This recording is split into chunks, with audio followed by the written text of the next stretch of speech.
அடிக்கிற மலையில் ஒரு மினி பிளாக் பார்க்கலாமா? ஜோர் ஜோர் மலையில் நான் ஜோராக எங்கே போகிறேன்னு தானே பார்க்குறீங்க. ரொம்ப போர் அடிச்சுதுங்க. வீட்டில் கரண்ட்டு வேறு இல்லை. அதனால் ஒரு குட்டி ஒரு ரவுண்டு போயிட்டு வரலான்னு சொல்லிட்டு நானும் ப்ளஷும் கிளம்பிட்டோம் கார் எடுத்துகிட்டு. அந்த மாதிரி க்ராசரிஸும் மெயினாக வாங்கினோம். மலையில் வந்து பார்த்திங்கன்னா கொடையை வந்து சும்மா தாரத்தப்பத்தையை பிச்சுட்டு அப்படியே பறக்க பார்த்தது. நான் கபக்குன்னு என் கொடையை ப்ளஷு கிட்ட கொடுத்துட்டு காரில் போய் சீட்டிங்கை போட்டுட்டேன்.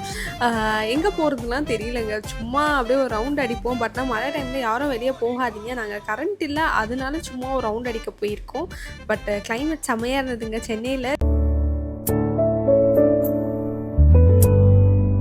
வந்ததுக்கு உருப்படியாக க்ராசரியாச்சும் வாங்கலாம்னு சொல்லிட்டு நானும் ப்ளஷும் பேஸ்கெட்டை கையில் எடுத்துகிட்டு என்னடா பொருள் எடுக்கிறதுன்னு சொல்லிட்டு நான் ப்ளஷுவை பார்க்க ப்ளஷும் என்னை பார்க்க போயிட்டு நாங்கள் ஃபஸ்ட்டு இந்த கப் எடுத்துட்டோம்.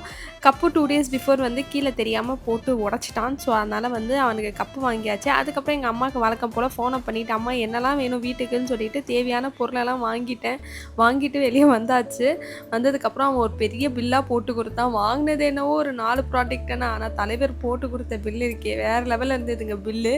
அது நான் உங்களுக்கு மினி ப்ளாகில் காமிக்கிறேன். நெக்ஸ்ட் மினி ப்ளாகில் அது இந்த சைடு திரும்பி பார்த்தா ஜோர் மலை, அந்த சைடு திரும்பி பார்த்தா ஜோர் மலை. அந்த நடுவில் நான் பானிபூரி போய் சாப்பிட்டேன். மழை டைமில் உங்கள் யாருக்காச்சும் பானிபூரி சாப்பிட பிடிக்கும்னா கமெண்ட் பண்ணுங்கள். ஏன்னு எனக்கு மழை டைமில் பானிபூரி சாப்பிட ரொம்ப பிடிக்கும்.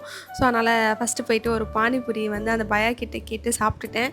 செமையாக இருந்ததுங்க பானிபூரி. அந்த அண்ணா கிட்டே நான் எக்ஸ்பெக்டே பண்ணல. ஏன்னா இங்கே இந்த ஏரியாவில் நான் நுங்கம்பாக்கமில் ஃபஸ்ட் டைம் நான் பானிபூரி ட்ரை பண்ணுறேன். பானிபூரி செமையாக இருந்துச்சு. அதுவும் ப்ளஷோ வெறுப்பேற்றி சாப்பிட்றப்ப எனக்கு அப்படி ஒரு ஆனந்தம். 2 days பேக் அவன் கன்னியாகுமரி போயிட்டு இருந்தான். போயிட்டு வரப்போ அப்படியே தலைவர் வந்து கோல்டை பிடிச்சிட்டு வந்துட்டார். ஸோ அதனால் நான் அவனை பானிபூரி சாப்பிட விரும்பல. வெறும் ஒரே ஒரு பானிபூரி ஒரே ஒரு பூரி மட்டும் கொடுத்தேன். பானி இல்லாமல் பார்க்கவே பாவமாக இருந்துச்சு.